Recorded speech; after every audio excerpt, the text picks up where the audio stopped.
Hello everyone. Steroid medicine को कब use किया जाता है, स्टेरॉयड मेडिसिन क्यों यूज करते हैं, स्टेरॉयड मेडिसिन के साइड इफ़ेक्ट्स क्या होते हैं, स्टेरॉयड मेडिसिन में कौन सी चीज़ें आती हैं। तो स्टेरॉयड मेडिसिन के बारे में समझने से पहले मैं आपको कुछ चीज़ें बताना चाहता हूँ। इसके साइड इफ़ेक्ट्स को थोड़ा समझना बहुत ज़्यादा ज़रूरी है। इसके साइड इफ़ेक्ट्स कौन से होते हैं ये समझिएगा। जैसे फिजियोलॉजिकल अगर हम बात करें तो मेल पैटर्न ब्लिंडनेस होता है और वेलनेस होता है, acne, hair excessive body hair हो सकता है, ग्रोथ फेशियल हेयर हो सकता है, गायनेकोमेस्टिया हो सकता है मेल्स में।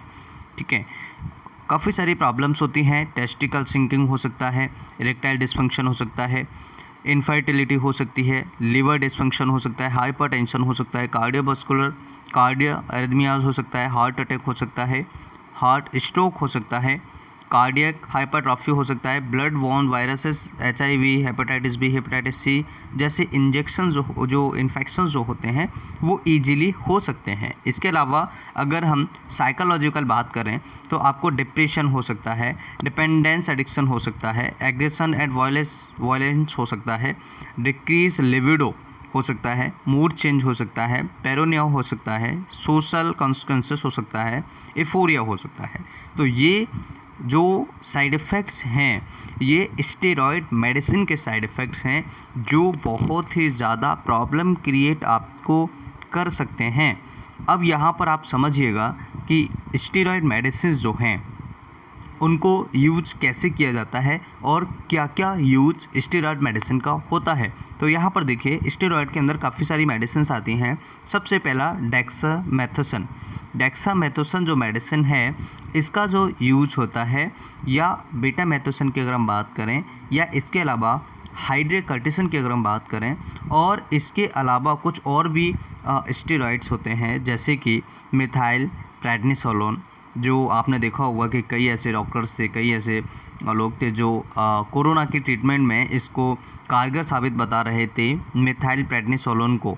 तो इसके अलावा डेफ्लाजोकोट भी है, इसके अलावा प्रेडनिसोलोन भी है।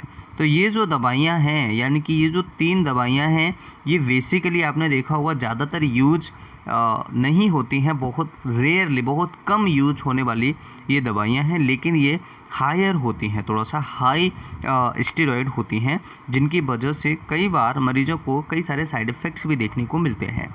कॉमन जो डेक्सामेथासोन यूज होता है, कॉमन जो स्टेरॉयड यूज होता है उसमें डेक्सामेथासोन है, बीटामेथासोन है, हाइड्रोकॉर्टिसोन है। ये 3 दवाइयाँ बेसिकली ज़्यादातर यूज होती हैं। तो सबसे पहले ये समझिएगा कि ये क्यों यूज होता है। अब आपने देखा होगा कई सारी क्रीम आती हैं, जैसे वेटनोवेट है, वेटनोवेट एन है, आपने देखा होगा वेटनोवेट सी है, इसके अलावा कई सारे वेटनोवेट ओनली, सिंपल वेटनोवेट आता है, और डेक्सोनल 0.5 mg टैबलेट आती है, वेटनीसोल की टैबलेट आती है। ठीक है, तो इसके अलावा इंजेक्शन आता है, इंजेक्टेबल फॉर्म में आता है, जैसे डेक्सोना इंजेक्शन आता है, डेक्सामेथासोन के नाम से इंजेक्शन आता है, अलग अलग नाम से आपको इसके इंजेक्शन जो होते हैं वो मिल जाते हैं। तो यहाँ पर आपको जो यूज होता है वो होता है डिक्रीज इन्फ्लेमेशन, यानी कि ये इन्फ्लेमेशन को कम करता है। इसके अलावा भी उसके बहुत सारे यूज होते हैं, बहुत सारे काम होते हैं, जैसे कि अब यहाँ पर आपने केवल एक चीज़ समझी कि ये इन्फ्लेमेशन को कम करता है, लेकिन इसके अलावा बहुत सारे इसके यूज होते हैं, जैसे कि शरीर के अंदर स्वेलिंग अगर कहीं हो रही है, रेडनेस अगर कहीं हो रही है तो उसे कम करता है, यानी कि रेडनेस अगर कहीं हो रही है शरीर में तो उसे भी ये कम करता है।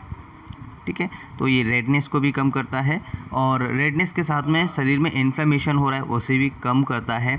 इन्फ्लेमेटरी कंडीशंस जैसे बीमारियों में, जैसे कि किसी को अस्थमा अगर हो जाए, अस्थमा जैसी प्रॉब्लम में ये बहुत ही ज़्यादा यूज होता है। इसके अलावा क्योंकि अस्थमा के अंदर क्या होता है, जो एयरवे होता है उसमें इन्फ्लेमेशन होने लगता है, उसका जो एयरवे वो क्लियर नहीं हो पाता, जिसकी वजह से मरीज को सांस फूलने लगती है, अस्थमा की जो दिक्कत है मरीज को होने लगती है। इसके अलावा आपने देखा होगा एक्जिमा, कई मरीजों को एक्जिमा हो जाता है, तो एक्जिमा में भी इसका बहुत ही ज़्यादा यूज होता है। तो एक्जिमा में बहुत ज़्यादा यूज होता है। स्किन की काफ़ी सारी बीमारियां होती हैं, उनमें भी इस मेडिसिन का यानी स्टेरॉइड्स का यूज होता है। इसके अलावा ये हमारे शरीर को, इम्यून सिस्टम को थोड़ा सा कम करता है, मतलब कि ये हमारे सिस्टम इम्यून सिस्टम को दबाता है, ये भी आपको याद रखना होगा। इसलिए स्टेरॉयड मेडिसिन का ज़्यादा यूज नहीं करना है।